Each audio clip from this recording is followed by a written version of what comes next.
어젯밤에 더 정확하게 말씀을 드리면 오늘 새벽이었죠. 오늘 새벽에 너무너무 보고 싶었지만, 너무너무 응원하고 싶었지만 오늘 주일 말씀을 섬겨야 하기 때문에 잠을 청했습니다. 제가 지금 뭘 얘기하는 거죠? 축구 경기 얘기하는 거죠. 피파 국제축구연맹에서 주관하는 20세 이하 남자 축구 결승전이 오늘 새벽 1시에 있었습니다. 결과가 어떻게 되었죠? 졌어요. 우린 늘 이기길 바라죠. 근데 이번 경기가 참 의미 있었던 것은 피파가 주관하는 월드컵으로 유명한 피파가 주관하는 그런 국제대회에서 처음으로 우리나라 선수들이 결승에 올라갔다는 것이죠. 우리나라 축구 경기에 대해서 한동안 실망하다가 이번에 선전하는 모습 보면서 다시금 우리 한국 축구에 대한 희망을 또 기대를 갖게 되었습니다. 그동안 한국 축구에 대한 실망을 여러 가지 했지만 제 개인적으로는 세대 교체의 실패가 아닌가라는 생각을 했습니다. 왜냐하면 2002년 월드컵 때 그 영광을 재현할 그 4강 아무나 가는 거 아니죠. 그 재현을 할 수 있는 세대 교체가 한동안 이루어지지 않았기 때문이죠. 그러다가 얼마 전부터 우리가 잘 알고 있는 잉글랜드 프리미어리그에서 열심히 활약한 손흥민 선수를 비롯해서 어디로 튈지 모르지만 실력은 있는 이승우 선수, 누군지 잘 모르시죠? 또 이번에 20세 이하 축구 경기에서 좋은 플레이를 펼친 이강인 선수까지 세대 교체가 잘 이루어지고 있습니다. 아니, 설교하는데 웬 축구 얘기냐 궁금하신 분들이 있죠. 오늘 본문이 바로 세대 교체에 대한 이야기를 다루고 있습니다. 오늘 본문의 배경이 되고 있는 사사기 말씀은 여호수아 시대에서 사사 시대로 세대 교체를 그리고 있지요. 오늘 본문 8절 이후의 말씀을 보니까 이스라엘 백성들이 영도자였던 여호수아가 죽고 그와 함께한 세대들도 그들의 조상들에게로 돌아갔다, 죽었다라고 기록하고 있습니다. 세대교체는 소위 부모 세대에서 자녀 세대, 다음 세대로 이어지는 것을 이야기하는데, 그런데 오늘 본문을 보니까 재밌는 표현이 있습니다. 오늘 본문 사사기 2장 10절 말씀을 우리가 다시 한번 읽기를 원합니다. 오늘 본문은 여호수아 이후의 세대를 가르쳐 자녀 세대, 다음 세대라고 말하지 않고 다른 세대라고 말하고 있습니다. 자녀 세대, 다음 세대가 되어야 할 그들의 후손들이 다른 세대가 되어서 그들의 하나님을 모르고 있고 하나님의 행하신 일도 모르고 있다라고 이야기하고 있습니다. 우리는 오늘 본문에서 다음 세대가 아닌, 자녀 세대가 아닌 다른 세대라고 말하고 있는 것에 주목할 필요가 있습니다.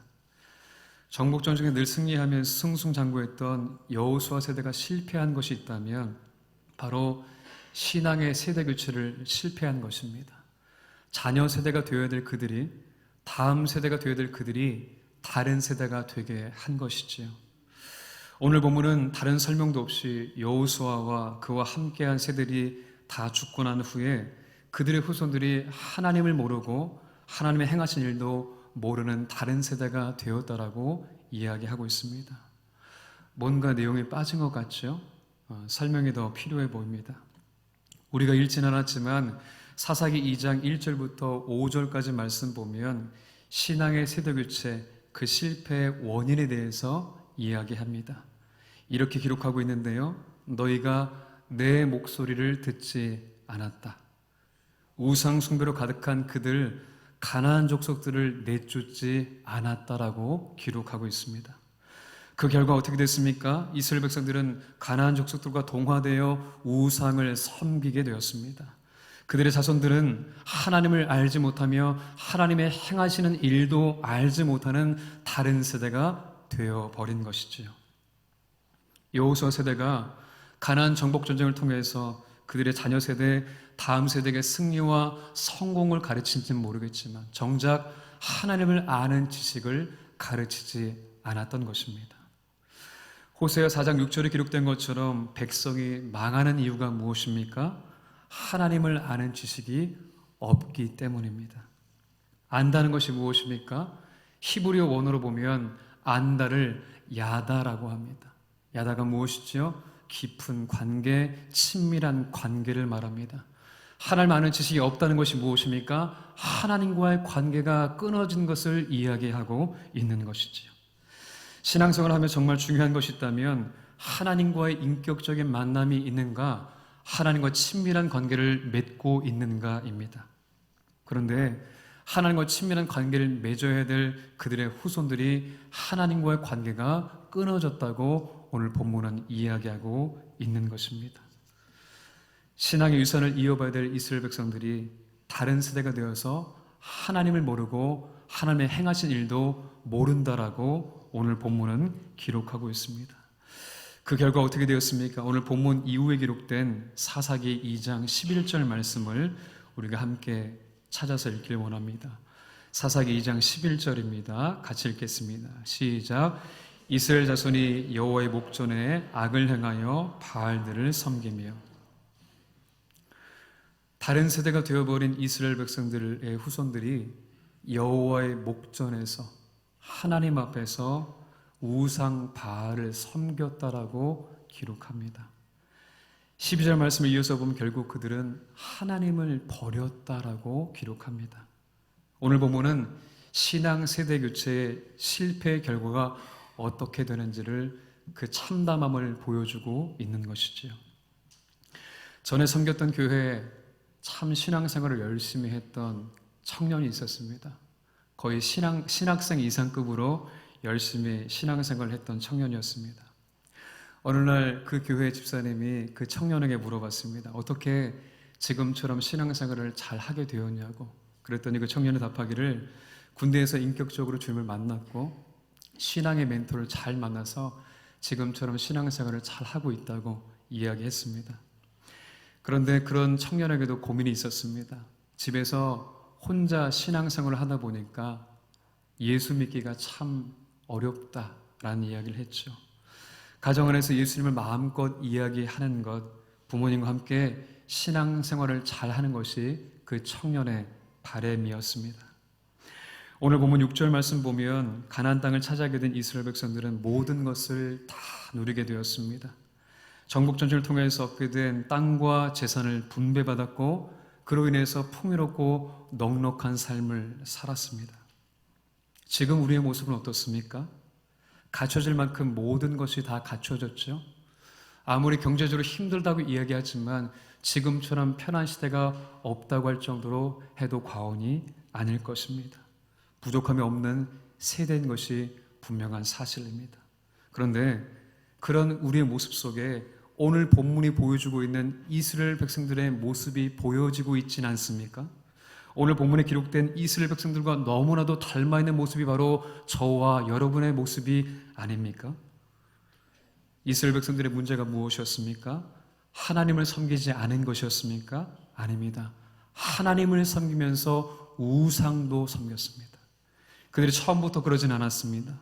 가나안 땅에 들어와서 하나님 말씀을 점점 듣지 않더니 하나님과 관계가 끊어지고 멀어진 삶을 살게 되면서 우상을 섬긴 가나안 족속들과 동화된 삶을 살아가게 됐던 것이죠. 가나안 족속들이 섬겼던 우상이 더 좋아 보였던 것입니다. 요즘 젊은 세대들의 꿈이 1위도 부자고 2위도 부자고 3위도 부자라는 그런 우스갯소리들이 있습니다.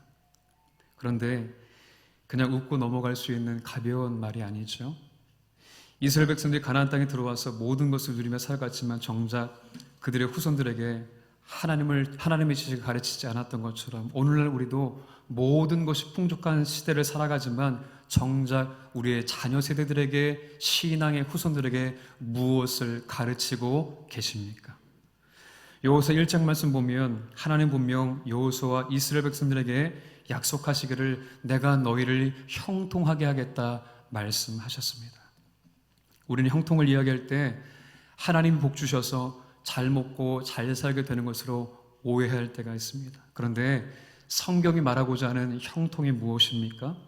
창세기에 기록된 요셉 이야기를 보면 형통의 진정한 의미를 알 수 있게 되는데, 창세기 39장 23절 말씀을 제가 읽겠습니다. 간수장은 그의 손에 맡긴 것을 무엇이든지 살펴보지 아니하였으니 이는 여호와께서 요셉과 함께 하심이라. 여호와께서 그와 그를 범사에 형통하게 하셨더라. 아멘. 무엇이 요셉의 형통이었습니까? 그가 총리가 된 것입니까? 그가 많은 것을 누린 것이었습니까? 아닙니다. 그가 옥중에 있었을지라도 하나님이 그와 함께하는 삶이 그에게 형통이었던 것입니다. 하나님께서 늘 함께 하시는 형통의 삶이 저와 여러분에게 있기를 간절히 축원합니다. 그래서 그 형통의 은혜를 통하여서 우리 다음 세대들에게, 자녀 세대들에게, 우리의 신앙의 후손들에게 그 형통을 바르게 전할 수 있는 저와 여러분 되길 간절히 축원합니다. 자식에게는 부모 없다는 말이 있죠. 우리 자녀 세대나 다음 세대를 신앙으로 인도하기가, 자라게 하기가 얼마나 어렵습니까? 제 첫째 아들 하람이가 얼마 전까지 다니던 유치원을 이제 다니지 않게 되고 어린이집으로 옮겼습니다. 저랑 아내 딴에는 4살, 5살을 어린이집을 잘 다녔으니까 좀 더 체계가 잘 잡혀있는 유치원에 6살, 7살 다니면 참 좋겠다라는 생각을 했습니다. 제 인생도 제 마음대로 안 되는데 자식은 어떨까요? 유치원에서 잘 적응을 못해서 부모 상담을 여러 차례 받았습니다. 저도 한번 아내와 함께 부모 상담을 받으러 간 적이 있는데요.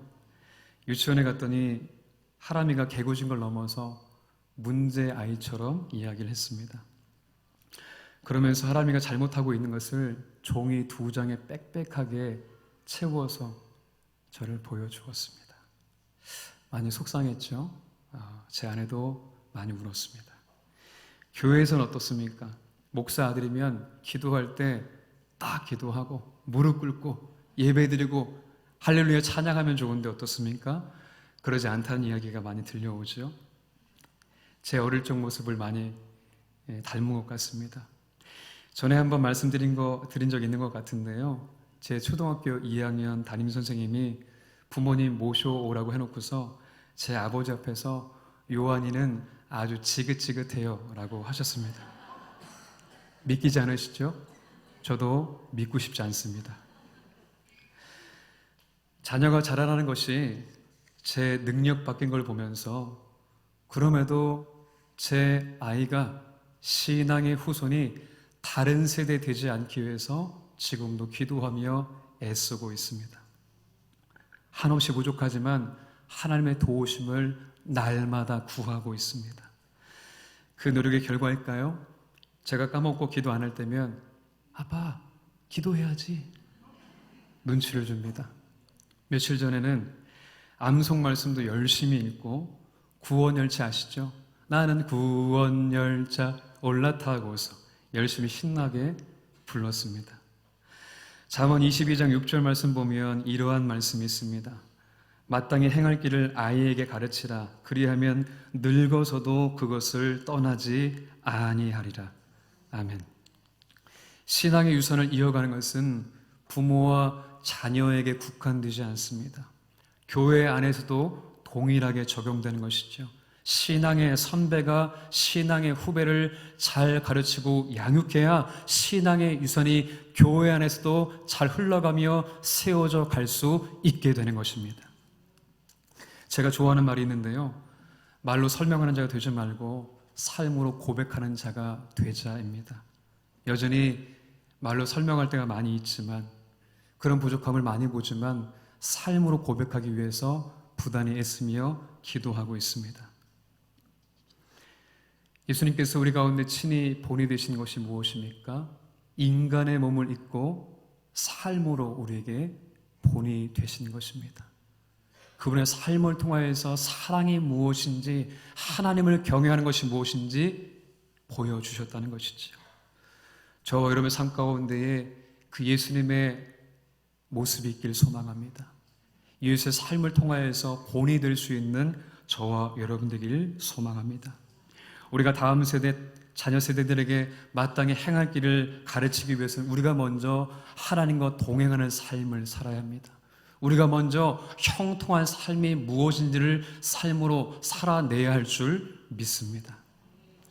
새벽에 일천 번째 드리는 교우분들 중에서 특별히 자녀들을 위해서 기도하시는 분들이 많이 있습니다. 왜 그렇습니까? 우리의 다음 세대가, 우리의 신앙의 후손들이 다른 세대 되지 않기를 바라서일 것입니다. 이 자리에 계신 여러분도 동일한 마음으로 기도하고 계신 줄 믿습니다. 아니, 기도하셔야 합니다. 오늘 본문은 신앙의 후손들이 자녀 세대나 다음 세대가 아닌 다른 세대가 되어서 하나님을 알지 못하고 하나님의 행하신 일도 알지 못하다고 전하고 있습니다. 그 원인이 무엇이죠? 먼저든 신앙의 세대가 하나님 말씀에 귀를 기울이지 않고 있었기 때문입니다. 그로 인해서 하나님과 관계가 점점 멀어져서 우상을 섬기는 삶, 형통이 무엇인지 제대로 가르치지 않고 잘못되고 거짓된 형통을 가르쳤기 때문이지요. 사사기 말씀에서 볼 수 있는 것처럼 하나님 모르는 세대들은 하나님 보시기에 끊임없이 죄악을 범했습니다. 그래서 그들을 하나님께서 징계하시고 심판하셨습니다. 그러나 하나님은 그것을 끝내지 않으셨죠. 요즘 새벽기도 때 예레미야 말씀으로 말씀을 나누고 있는데요, 이스라엘 백성들의 죄악된 모습에 하나님은 경고하시고 심판하셨습니다. 그런데 그 심판 안에 다시 회복되길 원하시는, 다시 세워져 가길 원하시는, 다시 돌아오길 원하시는 하나님의 사랑이 담겨져 있습니다. 로마서 8장에 기록된 것처럼 하나님의 완전한 사랑은 그 어떤 것도 끊을 수 없습니다. 우리를 결코 포기치 않으신 하나님의 완전한 사랑만이 저와 여러분의 연약함을 회복시키실 뿐만 아니라 우리의 자녀 세대, 다음 세대, 신앙의 후손들을 결코 포기치 않으시고 신앙의 유산을 물려주실 줄 믿습니다. 먼저 저와 여러분이 하나님의 완전한 사랑 가운데 회복되길 간절히 축원합니다.